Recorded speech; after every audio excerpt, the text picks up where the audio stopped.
Praise the Lord. यहोवा रा, the Lord is my shepherd. प्रभु मेरा चरवाहा है। दोस्तों, स्वागत है आपका यहोवा रा के इस पॉडकास्ट चैनल पे। उम्मीद करता हूँ कि बीते समय प्रभु ने आपको खैरियत से रखा है और प्रभु के अनुग्रह में और उसके आनंद में आप पाए गए। दोस्तों, हमने वीडियो के रिटेंशन में देखा कि बहुत से लोग आते हैं जो आते ही पहले 5 सेकंड में वीडियो को छोड़ देते हैं। कुछ लोग 10 मिनट देखकर छोड़ देते हैं, कुछ लोग 15 मिनट देखकर छोड़ देते हैं। दोस्तों, लोगों में धीरज की कमी पाई जाती है, संयम की कमी पाई जाती है। लोगों ने मसीह को भी दुनियावी मंदिर की तरह घंटा बजाने वाला सिस्टम समझ रखा है। बस दुनिया के मंदिर में आए और घंटा बजाए और अपना निकल लिए, आशीर्वाद मिल चुका है और सारे काम हो जाएंगे। दोस्तों, मसीहत बिल्कुल भी ऐसी नहीं है। मसीह के साथ समय बिताना पड़ता है, तभी मसीह के रेवलेशन हम पर खुलते हैं, तभी हम मसीह को जान पाते हैं। मसीह को जानने के लिए उसके पीछे पीछे चलना पड़ता है, हमें उसे फॉलो करना पड़ता है। कुछ लोग हमें कहते हैं कि आप 5 मिनट या 2 मिनट की वीडियो बनाएं, ज़्यादा लंबी वीडियो मत बनाएं। दोस्तों, जो 2 मिनट या 5 मिनट का समय ही मर मार के प्रभु को देना चाहे, क्या उनके जीवन से उम्मीद की जा सकती है? दोस्तों, जब पौलुस प्रचार करते थे, पौ फट जाती थी। मतलब पौलुस सारी रात प्रभु का प्रचार करता था, सुबह हो जाती थी। दोस्तों, मसीह ऐसा ही है। मसीह के पीछे चलना, उसे समय देना पड़ता है, तभी आप मसीह के जैसे बन पाएंगे। और पिछली वीडियो में हमने देखा, समझा, जाना कि जो शिक्षाएं जिस माहौल में हम रहते हैं वही हमारे अंदर आती है। हमें मसीह का माहौल बनाना है और वही माहौल आपको इस चैनल पे मिलता है। और मसीह भी यही चाहता है, मैं भी यही चाहता हूँ, और एक मसीह का सच्चा जन भी यही चाहेगा कि उस माहौल में कुछ लंबे टाइम तक इंसान बना रहे। दोस्तों, 2 मिनट में दुनिया की धूल नहीं जड़ती, या 5 मिनट में जब आप दुनिया से घूम कर आए हैं सारा दिन, 5 मिनट में वो दुनिया का कचरा ही नहीं जड़ता। 5-10 मिनट आप सुनते हो, तब आपका मन शांत होता है, तब आप जाके उस आयाम में आते हैं जिस आयाम में खुदा रहता है।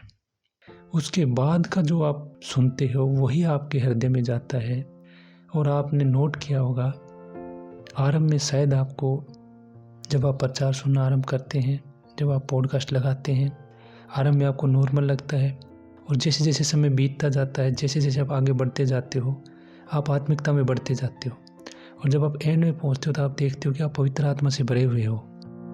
इसका मतलब ये हुआ कि जैसे जैसे हम समय बिताएंगे खुदा के साथ, वैसे वैसे हम आत्मा में बढ़ते जाएंगे। तो हमें ज़रूरी है कि हम खुदा के लिए थोड़ा समय निकालें। दोस्तों, हम तमाम अपने दुनियावी कामों के लिए भी अपना समय निकालते हैं। हमें 8 घंटे की ड्यूटी करनी है, हम टाइम पर जाते हैं, टाइम पर छूट कर वहाँ से आते हैं। पूरा टाइम हम उस ड्यूटी को दे के आते हैं। तमाम दूसरे दुनियावी कामों को हम पूरा वक्त देते हैं। हम खुदा के वक्त को क्यों खा जाते हैं? क्या खुदा इतना हल्का है? जबकि हमें खुदा को भी बढ़ चढ़ के अपना समय देना चाहिए। आज जबकि इतनी टेक्नोलॉजी बढ़ चुकी है, पुराने समय में तो जब प्रचारक थे उनके सामने बैठना पड़ता था, प्रचारक इकट्ठा करके हमें प्रचार सुनाते थे और तमाम वो चीज़ें थी। लेकिन आज के समय में इतनी टेक्नोलॉजी है कि ये जो पॉडकास्ट मैं अब रिकॉर्ड कर रहा हूँ, इस पॉडकास्ट को आप कभी भी सुन सकते हैं, आपके पॉकेट में है। जब आपके पास खाली समय हो तब आप इसे सुने। कोई आपके पास टाइम की इसमें पाबंदी नहीं है। आप इसको जब आपको लगे मैं फ्री हूँ, रिलैक्स हूँ और तमाम दुनियावी की झंझट से मैं अभी फारिग हो चुका हूँ, तब आप इसको सुने। और मेरा तो मानना ये है कि आप इसे देख भी सकते हैं, आप इसे सुन भी सकते हैं। आप अपना हेडफोन, अपना ईयरफोन लगाएं, शाम को आप खा पी के जब भी आप फ्री हो जाएं, आपको लगे भी अभी मेरे पास आधा घंटा 1 घंटा है, अब मेरे को कोई डिस्टर्बेंस नहीं है, तब आप इसको लगाएं। अपना हेडफोन या ईयरफोन लगा के फिर आप इसको आराम से सुने। आप आंखें बंद करके सुन सकते हैं, आप इसे देख सकते हैं, जैसा आपको अच्छा लगे आप इसे सुने। अपने हृदय को शांत करके सुने, तब मैं कह रहा हूँ इसका पूरा प्रतिफल आपको मिलेगा। तब पवित्र आत्मा आपके हृदय में कार्य करेगा। खुदा ने मेरे हृदय में डाला ताकि मैं इस रिगार्डिंग आपसे बात करूं, इसलिए मैंने थोड़ा 5 मिनट का टाइम आपसे लिया है। और अब हम आगे अपने विषय पर भी आएंगे। तो छठे पार्ट में हमने जाना कि कैसे शिक्षाएं मनुष्य के जीवन को कंट्रोल करती है, और हमने देखा कि ये पूरा ब्रह्मांड, ये पूरी दुनिया शिक्षाओं से ही भरा हुआ है और शिक्षाओं के द्वारा ही ये सब कुछ निर्मित हुआ है। आज अगर आप कुछ पाए जाते हैं, आपका कोई वजूद है, तो वो आपकी शिक्षा, आपके डाटा पर ही डिपेंड करता है। दुनिया में जितनी भी बुराई है वो बुरी शिक्षा ऑपरेट कर रही है, और जो भी भलाई है उसे भली शिक्षा ऑपरेट कर रही है। अब दोस्तों, हमें देखना है कि हमें कौन से रास्ते पे चलना है, किस मार्ग को हमें चुनना है। और निश्चित तौर पे हमने वचन में जाला और खुदा कहता है कि मैंने भलाई और बुराई तेरे आगे रख दी है, और मैं तुम्हें कहता हूँ तू भलाई ही को चुनना। और खुदा चाहता है कि हम प्रभु के मार्ग को चुने, सच्चाई को चुने, भलाई को चुने। और हमारा विषय है सेवक या दास। दोस्तों, दास या सेवक एक प्रचारक या एक वो जन है जो प्रभु की सेवा करता है। आपने अब तक केवल यही जाना होगा, लेकिन आज के इस पॉडकास्ट में आप जानेंगे कि दास और सेवक के कुछ और मायने हैं। दास और सेवक कौन है, आप आज कुछ नया जानेंगे। आपने अब तक पास्टर को या इन्हों को ही समझा होगा कि यही दास है या यही सेवक है, लेकिन आज आपके सामने एक और नया रेवलेशन खुलेगा और आप कहोगे कि मैंने कभी नहीं सोचा कि वो भी दास हो सकता है या सेवक हो सकता है। और दोस्तों, वो बिल्कुल निजी होने वाला है और आपके अंदर तक ये बात पहुंचने वाली है। तो आज का जो हमारा विषय है, हम उसमें मुख्य 2 पॉइंट लेंगे, और इस विषय के मैं लगभग 2 या 3 पार्ट करना चाहूँगा। तो इसमें पहले पार्ट में हम 2 मुख्य टॉपिक पर बात करेंगे। पहला हमारा टॉपिक है कि सेवक या दास कौन होते हैं। लगभग इस सवाल का जवाब सभी के पास है, और लोग सोचते हैं कि जो पास्टर है, जो सेवकाई कर रहे हैं, जो प्रभु की सेवा कर रहे हैं, जो भेड़ों को चरा रहे हैं, वही सेवक या दास है। लेकिन इसके अलावा हम कुछ नया जानेंगे। और दूसरा पॉइंट हमारा रहेगा कि कोई मसीह का दास कैसे बनता है, कोई व्यक्ति कैसे मसीह का दास बन सकता है। और उसके बाद में अगले पार्ट में इसी से रिलेटेड कुछ 2-4 पॉइंट और लेंगे हम, जो कि बहुत ज़रूरी और विशेष है, और एक अच्छा उसके पीछे प्रभु ने भेद छिपा के रखा है जो हम जानेंगे। तो आज का भेद हम जानते हैं, और जो कि हमारा टॉपिक है, तो उसमें हम लेते हैं कि सेवक या दास कौन है।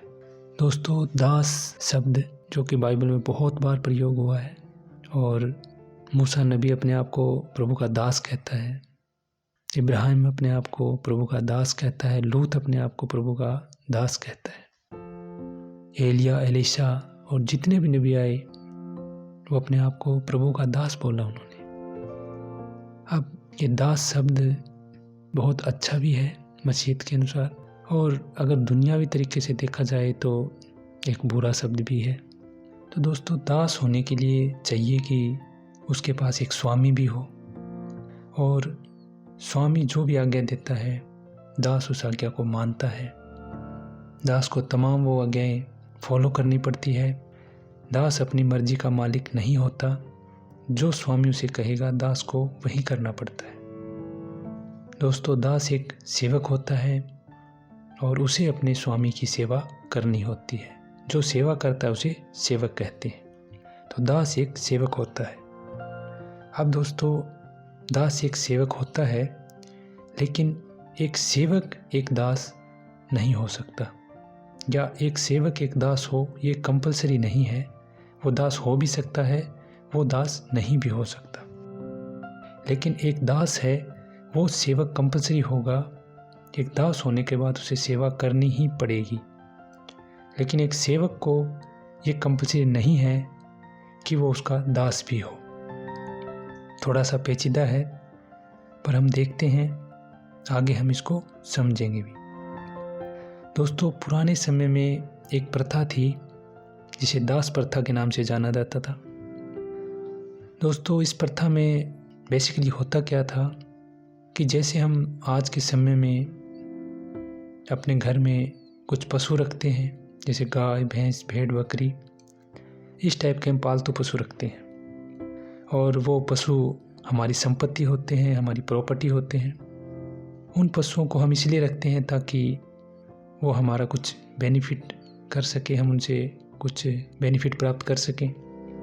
दूध के लिए, ऊन के लिए, तमाम हमारी ज़रूरतों को पूरा करने के लिए हम उन पशुओं को पालते हैं, रखते हैं। और ज़रूरत के हिसाब से हम जब चाहें उन्हें बेच सकते हैं, ज़रूरत के हिसाब से जब चाहें हम खरीद सकते हैं। सेम यही दास प्रथा में मनुष्यों के साथ होता था। एक पैसे वाला व्यक्ति अपनी ज़रूरत के हिसाब से किसी भी मनुष्य या व्यक्ति को दास के तौर पर खरीद सकता था।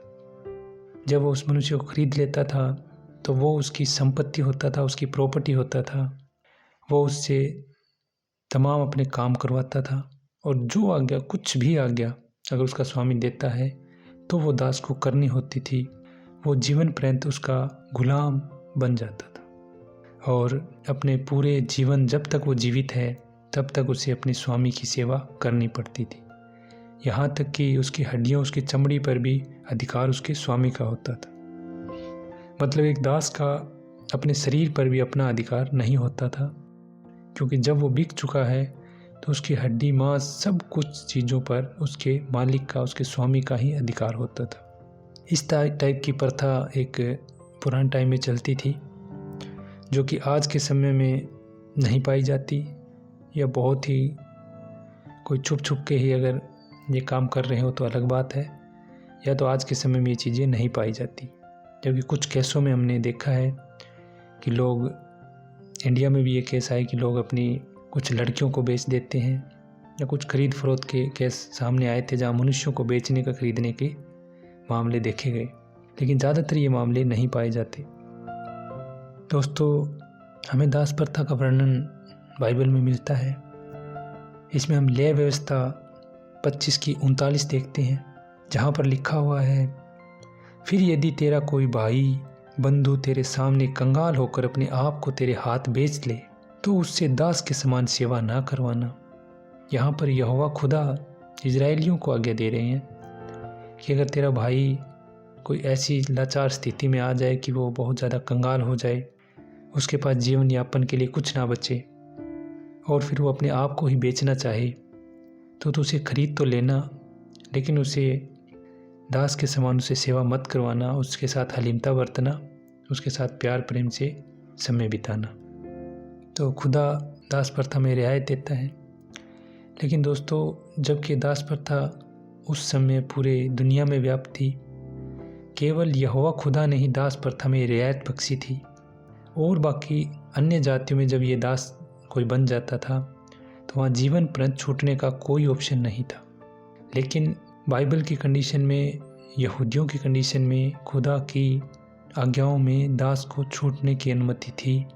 दास के साथ बहुत सारी रियायतें बरती जाती थी। लेकिन दुनिया की बातों में और दुनिया की सभ्यताओं में अगर नज़र डाली जाए तो दास के साथ बहुत ज़्यादा निर्दयी और क्रूर व्यवहार किया जाता था। दास से तमाम काम किए जाते थे। दास सारी उम्र अपने स्वामी की सेवा करते करते मर जाता था। वो कभी भी छूट नहीं सकता था, क्योंकि वो ऑलरेडी बिक चुका है। लेकिन व्यवस्था में दास को छुड़ाने के लिए खुदा ने कई मार्ग रखे। अगर कोई मजबूरी में अपने आप को बेच डाले, खुदा ने उसके लिए मार्ग रखा कि वो कैसे छूट सकता है। खुदा ने एक ऐसा वर्ष भी रखा जब वो अपने आप आज़ाद हो जाएगा, उसे आगे से कोई दास रख ही नहीं सकता। पर वो हमेशा से ही मानव जाति पर दया करता आया है, और उसकी दया हम स्पष्ट तौर पर देख सकते हैं। दोस्तों, आगे हम उत्पत्ति 37:25 देखते हैं। दोस्तों, ये किस्सा यूसुफ के बेचे जाने का है, जबकि उसके भाई से चिढ़ चुके थे और यूसुफ अपने भाइयों को देखने के लिए जंगल में गया था। जब उसके भाई पशुओं को चरा रहे थे, उसके पिता ने भेजा था कि अपने भाइयों की शुद्धि लेके आ। तो यूसुफ पीछे जाता है तो उसके भाई उसे जल कर कहते कि आज हम इसको मार देते हैं। और जब वो मारते होते हैं तो एक भाई के हृदय से प्रभु बात करता है और वो कहता है कि इसे मारने से अच्छा कि हम इसे खड्डे में डाल दें। और जब वो खड्डे में डाल देते हैं तो खुदा उनके हृदय में डालता है कि क्यों ना हम इससे कुछ पैसे कमा लें। तब ये 25 आयत आती है दोस्तों, और यहाँ पर लिखा है, तब वे रोटी खाने बैठे।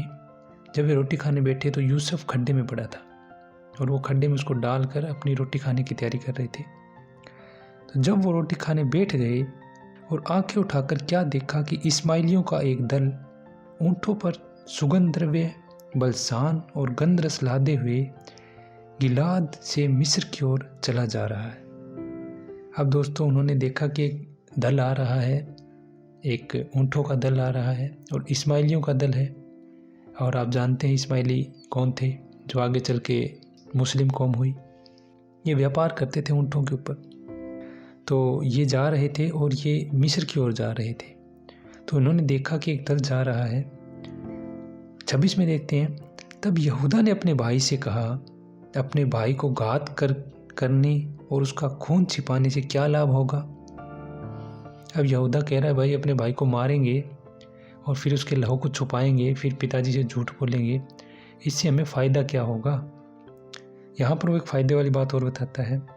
तब यहूदा ने कहा, आओ उसे इस्माइलियों के हाथ बेच डालें और अपना हाथ उस पर न उठाएं, क्योंकि वह हमारा भाई है और हमारी ही हड्डी का हड्डी और मांस का मांस है। तो यहूदा ने उन्हें एक राय दी कि हम ये जो इस्माइली लोग आ रहे हैं इनके बेच देते हैं, इसको सेल कर देते हैं, हमें कुछ पैसे मिल जाएंगे और इससे हमारा पीछा भी छूट जाएगा और इसकी हत्या भी हमें नहीं करनी पड़ेगी। तो दोस्तों यहाँ इस आयत में हम पाते हैं कि कैसे यूसुफ के भाइयों ने अपने भाई को इस्माइलों के हाथ बेच दिया। तो यूसुफ बिक चुका था और ये प्रथा हमें देखने को मिलती है कि कैसे मनुष्य को खरीद लिया जाता था। तो इन्होंने अपने भाई को बेच दिया, सेल कर दिया। दोस्तों हम यहाँ पर मनुष्य को कैसे गुलाम बनाया जाता है वो देखा हमने, कि उसको मोल लेकर खरीद कर गुलाम बनाया जा सकता है। अब दोस्तों दूसरा तरीका यहाँ पर और आता है गुलाम बनाने का। पहला तरीका हमने क्या जाना कि हम उस व्यक्ति की कॉस्ट पे करके उसको परचेज कर लें ताकि हम उसे अपना गुलाम बना लें, वो हमेशा के लिए हमारा गुलाम हो जाता है। दूसरी प्रथा हम देखते हैं कि किसी विशेष परिस्थिति में एक ऐसी विशेष कंडीशन बनती है जिसमें अगर कोई हमारा गुनाहगार है, कुछ हमारा गुनाह कर दिया, कुछ हमारा बुरा कर दिया, तो हम उसे अपना दास बना सकते हैं। दोबारा से सुन लीजिए, कुछ विशेष परिस्थितियों में अगर कोई हमारा गुनाहगार है, हमारा कुछ गुनाह कर दिया, तो हमारे पास अधिकार है कि हम उसे अपना दास बना लें। ये केस केवल बड़े लेवल पर ही होते थे कि अगर कोई राजा हो या कोई उच्च अधिकारी हो जिसका हमने कुछ क्राइम कर दिया हो, कुछ बुरा कर दिया हो, तो वो हमें अपना दास बना सकता था। मतलब किसी का क्राइम करके, किसी का बुरा करके भी किसी का दास बना जा सकता है। दो तरीके थे दोस्तों, एक पैसे दे के किसी को दास बनाया जा सकता है, दूसरा अगर कोई आपकी गलती करे, आपका कोई गुनाह कर दे, तो भी वो आपका दास है। दो तरीकों से मनुष्य दास बनता था। दूसरे का रेफरेंस लेते हैं कि दूसरा तरीका बाइबल में कहाँ पाया जाता है और इस तरीके से किसको दास बनाया गया। उत्पत्ति 43 की 18 लेते हैं हम। अब दोस्तों पहले किस्से में हमने देखा कि यूसुफ को खड्डे में डालकर और फिर उन्होंने इस्माइलियों के हाथ यूसुफ को मोल बेच दिया, मतलब यूसुफ के पैसे उन्होंने ले लिए। अब दोस्तों जब हम इस 43 अध्याय में आते हैं तो यहाँ हम देखते हैं कि यूसुफ मिस्र का प्रधान बन चुका है और अकाल पड़ा हुआ है। अब वो भाई भोजन वस्तु लेने के लिए यूसुफ के पास मिस्र देश में आते हैं। अब पासा बिल्कुल पलट चुका है। अब जिसको उन्होंने बेचा था वो वहाँ का प्रधान है। अब दोस्तों 43 की 18 में हम पढ़ते हैं, जब वे यूसुफ के घर को पहुँचाए गए तब वे आपस में डर कर कहने लगे, जो रुपया पहली बार हमारे बोरों में लौटा दिया गया था उसी के कारण हम भीतर पहुंचाए गए हैं, जिससे कि वह पुरुष हम पर टूट पड़े और हमें अपने वश में करके दास बनाए और हमारे गधों को भी छीन ले। दोस्तों आपने अगर ये किस्सा पढ़ा हो तो आपको पता होगा कि यूसुफ अपने भाइयों से, अपने पिता से मिलने के लिए जब वो अनाज लेने के लिए आते तो अनाज की बोरों में वो अनाज डलवा देता है और जो पैसा उस अनाज का वो देने के लिए आते उस पैसे को भी उस बोरे में डलवा कर उन्हें विदा करता है। और जब वो आगे जाते हैं तो वो देखते हैं कि अनाज तो है लेकिन अनाज के साथ वो पैसा भी उनके बोरों में आ गया। तो अब वो डर जाते हैं, लेकिन जब वो दोबारा अनाज लाने के लिए जाते हैं तो वो उस पैसे को भी वापसी लेके जाते हैं ताकि वो पैसा उन्हें वापसी कर दें, वो चोर ना बच जाए। और यहाँ पर वो भाई घबरा गए उस पैसे को देख के, और वो कहते हैं कि ये पैसा उसने जानबूझ के ही डाला है ताकि हम चोर हो जाएं और हम उसके दास हो जाएं। वो हमें दास बनाने के लिए, चोर साबित करने के लिए ये सब कुछ कर रहा है। तो दोस्तों यहाँ पर स्पष्ट होता है कि अगर आप उनके चोर हैं, गुनाहगार हैं, तो आप उनके दास हो जाते हैं। दोस्तों यहाँ पर 2 चीज़ें हमने देखी, मोल लेकर दास बनाना और गुनाह में गिराकर दास बनाना। अब आगे हम जानेंगे कि कैसे कोई दास बना, कैसे कोई छूटा। बड़ा गहरा रेवलेशन है, बने रहिए। अब दोस्तों मैं एक बात बोलता हूँ कि इस दुनिया का हर एक व्यक्ति दास है। हर एक व्यक्ति जो श्वास लेता है, जो जीवित मनुष्य है, वो दास है। देखना ये है कि वो किसका दास है। दास कैसे बन गया, हर एक व्यक्ति कैसे किसका दास बन गया, ये भी हम जानेंगे। अब दोस्तों जो दास होता है, जिसे मोल ले लिया गया या वो गुनाह में पड़ के दास बन गया। अब दास प्रथा की खास बात ये होती है कि मैंने आपको पहले बताया कि उसकी हाड़ मांस, उसकी चमड़ी भी उसके स्वामी की होती है। अब दोस्तों जब उस दास के कोई बच्चा पैदा होगा, वो भी किसका दास, उसी स्वामी का दास। जिसकी सेवा उसके पिता दास ने करी थी, उसी स्वामी का जो पुत्र पैदा हुआ।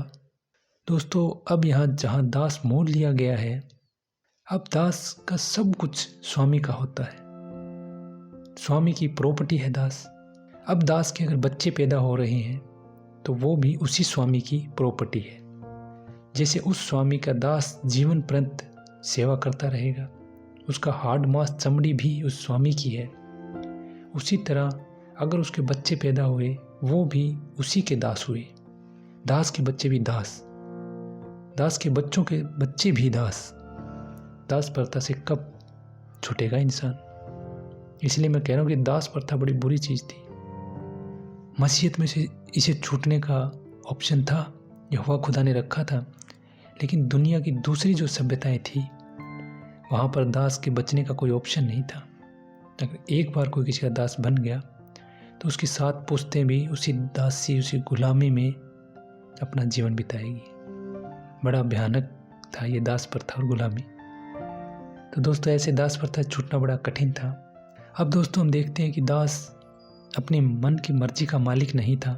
वो अपनी इच्छा से कुछ भी नहीं कर सकता, अपनी इच्छा से खाना भी नहीं खा सकता। उसे अपने स्वामी की आज्ञा के अनुसार ही करना होता था। वो हमेशा अपने स्वामी के घर के प्रति वफादार रहता था। वो अपने स्वामी के साथ बेईमानी नहीं कर सकता था, क्योंकि दास प्रथा के कुछ नियम थे।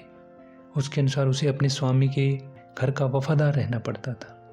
अब दोस्तों एक उदाहरण लेते हैं हम।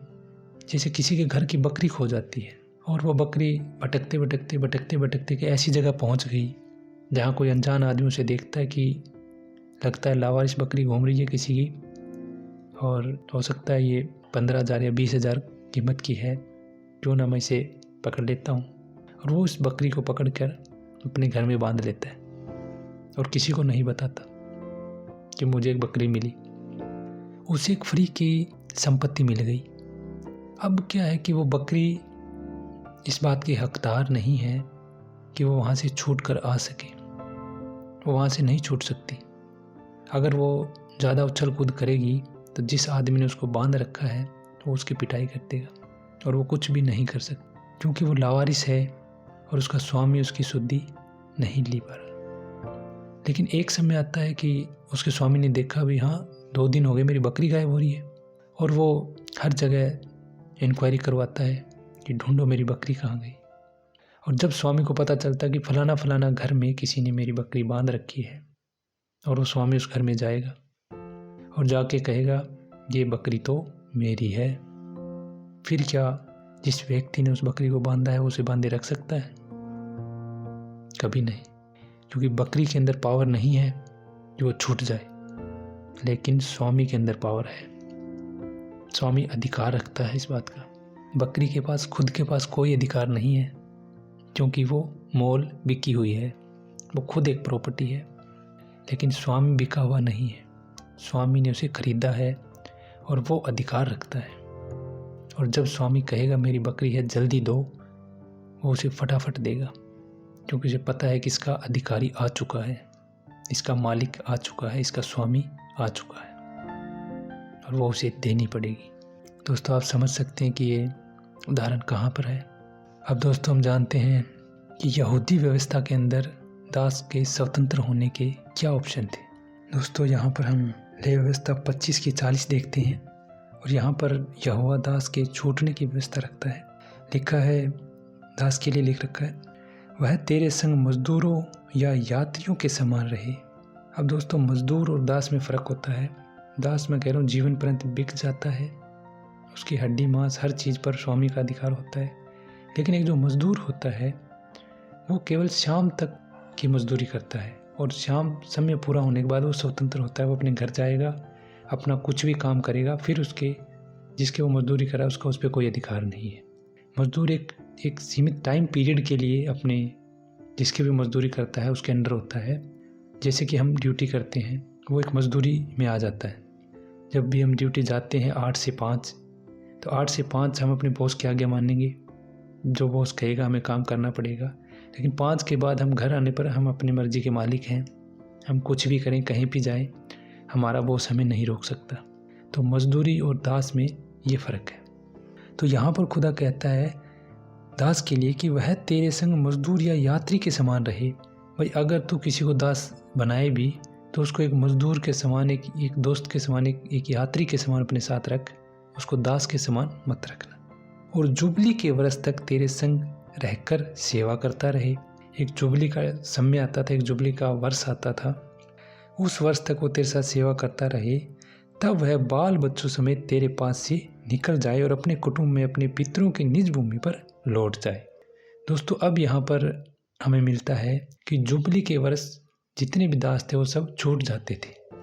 तो जैसे ही जुबली का वर्ष आता था तो जितने भी दास थे वो सारे दास अपने आप उस साल आज़ाद हो जाते थे। उसके बाद में वो दास नहीं है, वो अपने कुटुंब में अपने परिवार में जाकर मिल सकते थे, वो स्वतंत्र हो जाते थे। ऑटोमेटिकली खुदा ने एक समय सीमा रखी थी। तो खुदा ने दास की छुड़ौती के लिए बड़ा ही अच्छा रखा था, क्योंकि खुदा दया करने वाला खुदा था, वो मनुष्य जाति पर दया करता था।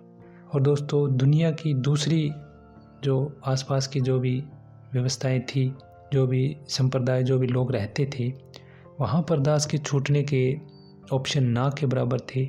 मतलब कोई छूटने का ऑप्शन नहीं था, जीवन पर्यंत उसे गुलामी करनी ही होती थी। अब दोस्तों दूसरा हमारा प्रश्न आता है मसीह का दास होना। इससे पहले हमने तमाम दुनियावी दास प्रथा के बारे में जाना कि ये क्या होती है, कैसे इसकी व्यवस्था थी, कैसे ये काम करती थी और कैसे इसमें आया जाता था और कैसे इसे छूटा जाता था। कैसे कोई गुलाम बनता था, दास बनता था और कैसे कोई दास छूट सकता था। ये सारी चीज़ें हमने समझी। आत्मिक रेवलेशन आगे आएगा। अब हमने केवल दुनियावी समझा है। अब आता है मसीह का दास होना। अब हमने दास तो समझ लिया क्या होता है, अब मसीह का दास होना क्या है वो हम समझेंगे। दोस्तों जैसा कि हमने देखा कि बाइबल में दास बनाने के 2 नियम पाए जाते हैं। पहला नियम परचेज करना, खरीदना। दूसरा नियम गुनाह में पड़कर दास बनना। अब हम जानते हैं कि मसीह ने इसमें से कौन सा नियम प्रयोग किया और क्यों प्रयोग किया।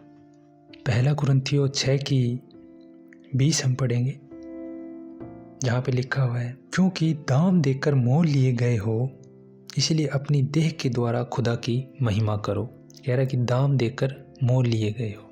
अब खुदा ने ये नियम यूज किया है मोल लेकर। खुदा ने कॉस्ट पे की और हमें मोल लिया। अब हम 19 लेंगे। क्या तुम नहीं जानते कि तुम्हारी देह पवित्र आत्मा का मंदिर है और जो तुम में बसा हुआ है और तुम्हें परमेश्वर की ओर से मिला है, और तुम अपने नहीं हो, तुम अपने नहीं हो। तुम पर कुछ खुद करने का अधिकार नहीं है, तुम्हें अपने स्वामी की माननी पड़ेगी, क्योंकि तुम्हें मोल लिया गया है। अब दोस्तों सवाल आएगा कि मोल किससे लिया, उसका जवाब हम आगे प्राप्त करेंगे। पहला कुरिन्थियों 7 की 23, जिसमें लिखा है, तुम दाम देकर मोल लिए गए हो, मनुष्यों के दास न बनो। तुम दाम देकर मोल लिए गए हो, मनुष्यों के दास न बनो। हम मनुष्यों के दास नहीं हैं, क्योंकि हमारा दाम चुकाया गया है और किसी ने दाम देकर हमें मोल लिया, हमारी कॉस्ट पे की गई। इसका मतलब हमारा स्वामी है। इसकी 22 में हम देखते हैं, क्योंकि जो दास की दशा में प्रभु में बुलाया गया वह प्रभु का स्वतंत्र किया हुआ है, वैसे ही जो स्वतंत्रता की दशा में बुलाया गया वह मसीह का दास है। किसका दास? मसीह का दास। इसका मतलब मसीह के भी बहुत सारे दास हैं। आइए देखते हैं कि वो बहुत सारे दास कौन है। यहाँ पर ये एक बात स्पष्ट हो जाती है कि हर किसी व्यक्ति के लिए ये वचन किसी दास के लिए या किसी पास्टर के लिए, जिसे हम आमतौर पर दास समझते हैं, या किसी प्रचारक के लिए नहीं है। ये वचन हर एक उस व्यक्ति के लिए है जिसके लिए मसीह ने कॉस्ट पे की है। ये वचन हर एक उस व्यक्ति के लिए है जो अपने उद्धारकर्ता के रूप में प्रभु को मानता है, जो कहता है कि मेरा उद्धारकर्ता मसीह है। ये वचन उसके लिए है, ये वचन आपके लिए है, ये वचन मेरे लिए है, हर एक प्रचारक के लिए है, हर एक पास्टर के लिए, हर एक उस व्यक्ति के लिए जो चर्च के बिल्कुल आखिरी कोने में बैठा है, हर एक उस व्यक्ति के लिए है। मसीह कहता है कि मैंने तुम्हें दाम देकर मोल लिया है। एक दाम दिया गया है और दाम देकर खरीदा गया है, और जो खरीदा गया है वो मसीह का दास है। क्या आपको पता है कि किसी वस्तु को कब खरीदा जाता है? और मसीह ने आपको किससे खरीदा? एक वस्तु को तब खरीदा जाता है जब वो बिकाऊ हो। हम किसी शॉप पे जाते हैं, वहां से कपड़े खरीदते हैं, बर्तनों की शॉप पे जाकर बर्तन खरीदते हैं, जूतों की शॉप पे जाकर जूते खरीदते हैं, क्योंकि शॉप पर प्राइस टैग लगे होते हैं। शॉप पर चीज़ें बिकने के लिए रखी होती है, वो बिकाऊ चीज़ें होती है। हम जाकर कहते हैं कितना प्राइस है, दुकानदार कहता है इतना है, लाओ भाई दे दो, हम उसे परचेज करते हैं। क्या आपके घर पे कोई जूते खरीदने आता है? क्या आपके घर पे कोई शर्ट खरीदने के लिए आता है? क्या आपके घर पे जो बर्तन रखे हैं उन्हें कोई परचेज करने के लिए आता है? नहीं आता, क्योंकि वो बिकाऊ नहीं है, उन पर कोई प्राइस टैग नहीं लगा हुआ। बिकता वही है जो बिकाऊ होता है। हम बिकाऊ कब हो गए थे? जो मसीह ने हमें खरीद लिया। हमें किसने बेच दिया मसीह को? क्या आपने सोचा? क्या हम कभी स्वतंत्र भी थे? कब स्वतंत्र थे और कब गुलाम बन गए? और मसीह को ऐसी क्या नौबत पड़ गई, उसे भी खरीदना पड़ गया? क्या वो हमें स्वतंत्र नहीं रख सकता था? जबकि व्यवस्था में स्वतंत्रता की इतनी पैरवी करता है प्रभु। कहता है कि जब वो तुरी वाला दिन आए तो इन्हें स्वतंत्र कर देना, कोई भी दास ना बचे, सब आजाद, सबको छोड़ दो, कोई किसी पे हुक्म नहीं जमाएगा। प्रभु इतनी पैरवी करता है स्वतंत्रता की। और मसीह कहता है कि मैं तुम्हें मोल लेता हूं और तुम मेरे दास हो। बहुत बड़ा रेवलेशन है, जानेंगे आप, आनंदित होगे। पहले जानते हैं कि क्या हम कभी स्वतंत्र थे, कैसे गुलाम बन गए, कैसे हम बिकाऊ हो गए। दोस्तों, आपने मिलावट के 6 भाग सुने होंगे। अगर आपने नहीं सुने तो आपसे रिक्वेस्ट है कि आप सुनिए, आपके जीवन में एक महान वैल्यू ऐड होगी।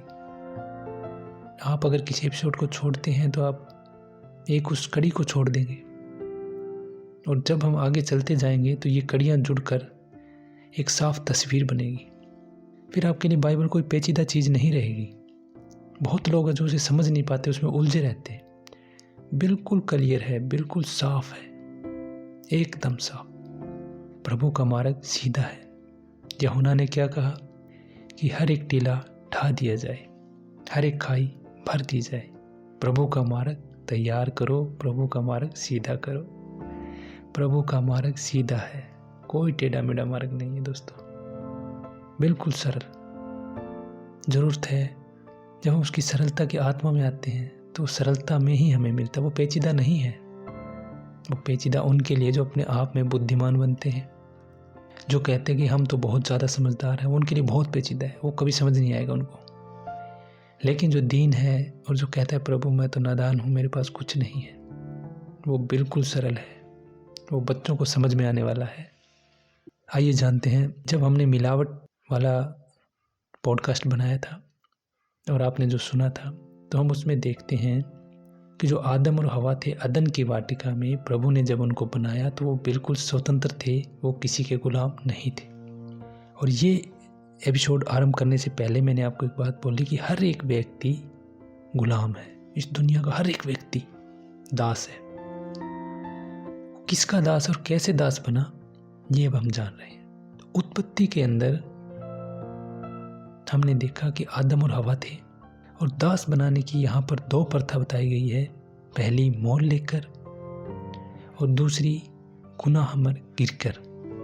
पहली मोल लेकर और दूसरी गुनाह में गिर के। यूसुफ के किस्से में हमने देखा कि कैसे यूसुफ के भाई कह रहे थे कि ये हमें चोर साबित कर देगा, और अगर वो वास्तव में चोर होते तो वो उसके गुलाम हो जाते। अदन की वाटिका में हमने गुनाह करके किसी की गुलामी को ले लिया, और किसकी बातों में आके गुनाह किया वो आपको पता है। शैतान की बातों में आकर एक गुनाह करके हमने गुलामी को ले लिया।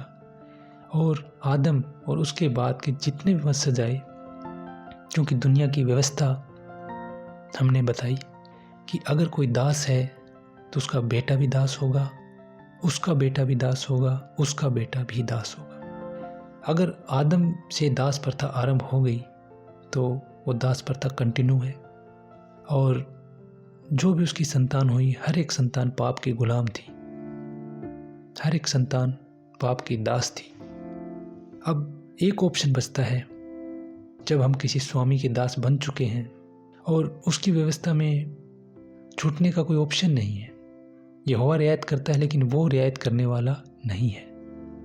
तो उस शैतान के पाप के दास से छूटने का हमारे पास तो कोई रास्ता नहीं था, कोई तरीका नहीं था। मैंने आपको बताया ना कि एक बकरी कभी छूट के आ नहीं सकती जब तक जो स्वामी अधिकार रखता है वो ना आ जाए छुटाने के लिए। तो इसीलिए हमारे पास कोई रास्ता नहीं था कि हम छूटे। फिर मसीह कहता है कि मैंने तुम्हें मोल लिया, मतलब दास बनाने का दूसरा ऑप्शन अभी जीवित था, परचेज कर लेना, मोल ले लेना। गुनाह में गिर के दास बना जा सकता है, लेकिन दास को खरीदा जा सकता है। एक स्वामी दूसरे स्वामी से डील कर सकता है कि भाई ये दास मेरे को दे दे, तेरे को क्या प्राइस चाहिए मैं दे देता हूँ। और जैसे हमने कहा कि हम अपने पालतू पशुओं को बेच सकते हैं, हम खरीद सकते हैं। तो अगर कोई भेड़ बकरी का मालिक है तो कोई दूसरे घर का मालिक आके उसकी भेड़ बकरी परचेज कर सकता है, उसे कॉस्ट पे कर देगा। और जब उसे कॉस्ट पे कर देता है तो फिर वो प्रॉपर्टी हो गई कॉस्ट पे करने वाले की। फिर कॉस्ट पे करने वाला चाहे वो करे। तो स्वामी चेंज हो गए, दास बने हुए लेकिन स्वामी चेंज हो गए। अब जब हम पाप के गुलाम थे, पाप के दास थे, और सारी दुनिया है उसमें से कुछ लोगों को जिन्होंने उसे मसीह कबूल किया, जिन्होंने उसे अपना उद्धारकर्ता कबूल किया, जिन्होंने कहा हाँ प्रभु तूने मेरे लिए कोड़े खाए, वो प्रभु के दास हो गए। क्योंकि प्रभु कहता है हाँ मैंने तेरे लिए ही कोड़े खाए, मैंने तेरी कीमत चुका दी है, मैंने अपना लहू देकर, अपने प्राण देकर तेरे दाम को चुकाया है और तुझे अपना कर लिया है। आज जो मसीह को अपना प्रभु मानते हैं वो मसीह का दास है, और वो शैतान की दासता से छूट चुका है। लेकिन जो मसीह को अपना उद्धारकर्ता नहीं मानता वो आज भी दास है, लेकिन वो उस क्रूर इंसान का दास है जो डेली डंडों से पिटाई करता है। अब देखते हैं मसीह का दास होना क्या है। मैंने आरंभ में कहा था कि दास शब्द बड़ा खराब शब्द है, लेकिन अब हम देखते हैं कि मसीह के भी दास हैं। तो क्या मसीह का दास होना अच्छी बात है? आइए देखते हैं। अब दोस्तों, मसीह का दास होना, इससे मतलब क्या? मसीह का दास होने के बाद क्या हम मसीह के गुलाम हैं? अब दोस्तों डिपेंड करता है कि कैसा मनुष्य है। अगर एक स्वामी जिसके हम दास हैं वो बहुत क्रूर है, जो समय पे खाना नहीं देता, जो दिन रात काम करवाता है, जो शोषण करता है, एक ऐसा स्वामी हो तो उस स्वामी के साथ कैसा वक्त बीते। और एक स्वामी ऐसा हो जो दयालुता से भरा हुआ हो, जो प्रेम करने वाला हो, जो अपने शिष्यों जिनको उसने छुड़ाया है मोल लेकर उनके पैर धोने वाला हो, जो दंड की आज्ञा ना देने वाला हो, जो तुम्हें अपना मित्र कहता हो, जो तुम्हें अपना पुत्र कहता हो। अब दोस्तों हम एक आयत में जाएंगे और अब जानेंगे अब कैसे दास से कहीं और पहुंच रहे हैं। उसने आपको अपना दास बनाया, बिल्कुल राइट है। फिर उसने आपको अपना शिष्य बनाया। उसने कहा मैं गुरु हूं, और चेलों ने कहा हे रब्बी, तो आप उसके शिष्य हुए। और फिर उसने आपके पांव धोए। क्या कोई स्वामी अपने दास के पांव धोता है? उसने आपकी इज्जत करी और अब कहता है, देखो स्वामी है, डंडे भी मारेगा, लाठी भी मारेगा, लेकिन वो कहता है कि मैं दंड के आगे देने नहीं आया। यूहन्ना 3:17। परमेश्वर ने अपने पुत्र को जगत में इसलिए नहीं भेजा कि जगत पर दंड की आज्ञा दे, परंतु इसलिए कि जगत उसके द्वारा उद्धार पाए। अब वो स्वामी इसलिए नहीं आया कि वो लाठी डंडे बरसाए, वो स्वामी इसलिए आया कि हम छुटकारा पाए। उद्धार मतलब छुटकारा, उद्धार मतलब आज़ादी। उसने दास इसलिए बनाया कि वो हमें स्वतंत्र कर दे, जैसे कि मदन में स्वतंत्र थे। वो जो तुम्हें अपना मित्र कहता है, यूहन्ना 15:15 देखेंगे। अब से मैं तुम्हें दास न कहूँगा। प्रियो, खुदा क्या कह रहे हैं? अब से मैं तुम्हें दास न कहूँगा, क्योंकि दास नहीं जानता कि उसका स्वामी क्या करता है, परंतु मैं तुम्हें मित्र कहा है, क्योंकि मैंने जो बात अपने पिता से सुनी वे सब तुम्हें बता दी। अब दोस्तों दास का काम है केवल आज्ञा मानना। दास नहीं जानता कि उसका स्वामी क्या अच्छी चीज़ घर में लेके आया, वो क्या करने जाएगा, कहाँ जाएगा, कहाँ से आएगा। वो अपने स्वामी से सारी बातें नहीं पूछ सकता। लेकिन यीशु कहता है कि मैं तो तुम्हें दास नहीं कहूँगा, आज से तुम मेरे मित्र हो और हर एक मन की बात मैं तुम्हें बताऊँगा।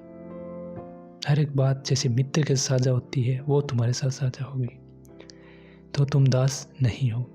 उसने परचेज किया, दास बनाया। दास के बाद उसने हमें चेला बनाया। चेला के बनाने के बाद उसने हमें सम्मान दिया। मान सम्मान देने के बाद उसने हमें अपना मित्र बनाया, अपना दोस्त बनाया, अपने साथ बिठाया, अपनी सारी हृदय की बातें शेयर करी और मित्रता की तरह हमारे साथ बैठकर उसने आनंद बनाया। और उसके बाद दोस्तों वो जो हमें अपना पुत्र कहता है, यूहन्ना 8:35 हम देखते हैं। प्रभु कहते हैं, दास सदा घर में नहीं रहता। तेरे दास घर का मालिक नहीं है, परंतु पुत्र सदा रहता है। इसलिए यदि पुत्र तुम्हें स्वतंत्र करेगा तो तुम सचमुच में स्वतंत्र हो जाओगे। आमीन। यहाँ पर खुदा ने हमें दास से पुत्र बना लिया और स्वतंत्र कर दिया, और कहता है मेरे हाथ में है।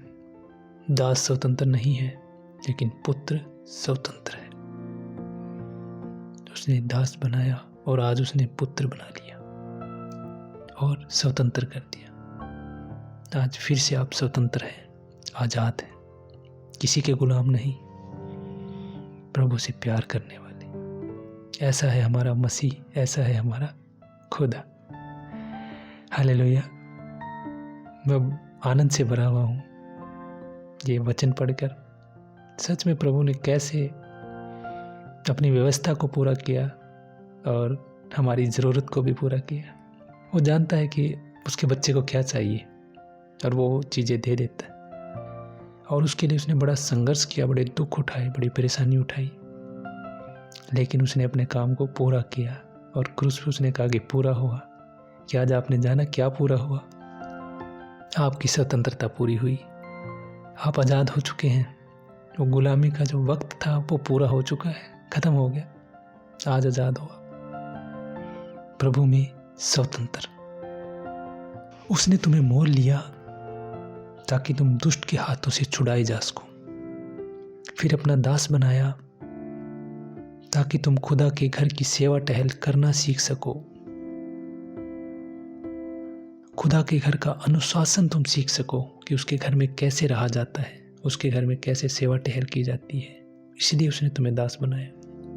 अब जब तुम दास बनकर उसकी सेवा टहल करना सीख चुके हो, उसके घर में रहना सीख चुके हो, किस अनुशासन के साथ प्रभु के घर में रहना है, फिर उसने तुम्हें मित्र बनाया ताकि तुम्हें समानता का अधिकार दिया जा सके, ताकि तुम्हें ये फील ना हो कि मैं गुलाम हूं या मैं दास हूं। उसने तुम्हें मित्र बना लिया।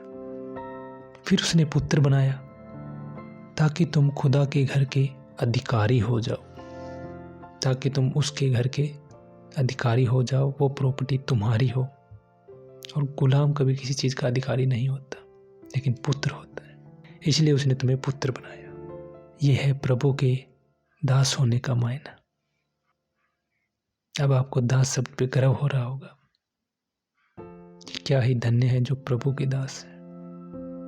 और एक पास्टर या एक प्रचारक नहीं, आप सब प्रभु के दास, आप सब प्रभु के बेटे बेटियां, आप सब उसके किए हुए स्वतंत्र लोग, आजाद किए हुए लोग, आप सब उसका आदर करने वाले लोग। बड़े गर्व के साथ, बड़े सम्मान के साथ, बड़ी इज्जत के साथ हम कहते हैं कि हम प्रभु तेरे दास हैं। प्रभु तूने ही तो हमें सिखाया है प्रभु तेरे घर में रहना, वो अनुशासन प्रभु कि कैसे तेरी आज्ञाओं को माना जाए, कैसे तेरे राज्य में हम चलें। प्रभु तूने हमारे पाँव को धोया है प्रभु, तूने हमें शुद्ध किया है प्रभु। और प्रभु आप ही के महान प्रेम और उस महान बलिदान की वजह से हम आपके मित्र बन पाए प्रभु, और हम आपके पुत्र बन पाए प्रभु, और हम इस घर के अधिकारी बन पाए प्रभु, जो आपका स्वर्गीय घर है प्रभु। इन तमाम आपकी दयाओं के लिए हम आपका धन्यवाद करते हैं प्रभु। सच में आपके सिवा कोई और ये कर नहीं सकता था प्रभु, और केवल आपने ही किया। और आप ही वो सच्चे खुदा है प्रभु, जिसका नाम हम जैसे ललकारते हैं प्रभु। आपका धन्यवाद करते हैं प्रभु। मुझे बड़ी खुशी होती है जब मैं कहता हूँ कि मैं मेरे प्रभु का दास हूँ। मुझे बड़ी खुशी होती है। क्या आप भी अपने आप को प्रभु का दास कहेंगे? बड़े आनंद के साथ आपके हृदय में जो भी प्रभु की महिमा में शब्द आ रहा है, आप कमेंट बॉक्स में ज़रूर लिखें, ताकि मुझे भी पता लगे कि खुदा आपके हृदय से क्या बात कर रहा है। अगर आपको ये पॉडकास्ट अच्छा लगा हो तो आप इसे लाइक करें। और सच में प्रभु के कलाम को हमें लाइक करना चाहिए, क्योंकि उसने हमें भी लाइक किया।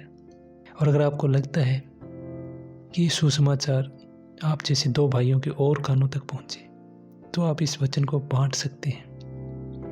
और बांटने के लिए आप इसको शेयर करें, अपने भाइयों बहनों में बांटें, ताकि वो भी इस सच्चे उद्धार को समझ सके। हमें मस्जिद में ऊपर ऊपर छलांगे मारने वाले लोग नहीं चाहिए। हम मस्जिद में गहराई में चलने वाले लोग हैं। और जब आप इस गहराई को पकड़ लेंगे, आप एक नई मस्जिद को देखेंगे, जो मस्जिद आज इस दुनिया में देखने को बहुत कम मिलती है। क्योंकि दुनिया सिर्फ हवा में उड़ारी मार रही है, वो उसकी सच्ची आत्मा को पकड़ नहीं पा रही। लेकिन हमारे पास प्रभु ने एक बहुत अच्छा अवसर दिया, बहुत अच्छा मौका दिया कि हम जुड़ पाएँ। और सच में इसमें मेरी कोई लियाकत नहीं, सारी महिमा खुदा के नाम को, सारी बड़ाई खुदा के नाम को। आपके लिए प्रभु का धन्यवाद जो आपने इस पॉडकास्ट को सुना, अपने कान लगाए। सच में मेरे लिए यही आनंद का विषय है। धन्यवाद करता हूँ, प्रभु का शुक्र करता हूँ। खुदा आप सबको आशीष दे, सबको बरकत दे। प्रभु के मीठे नाम में सबको जय मसीह की सालों।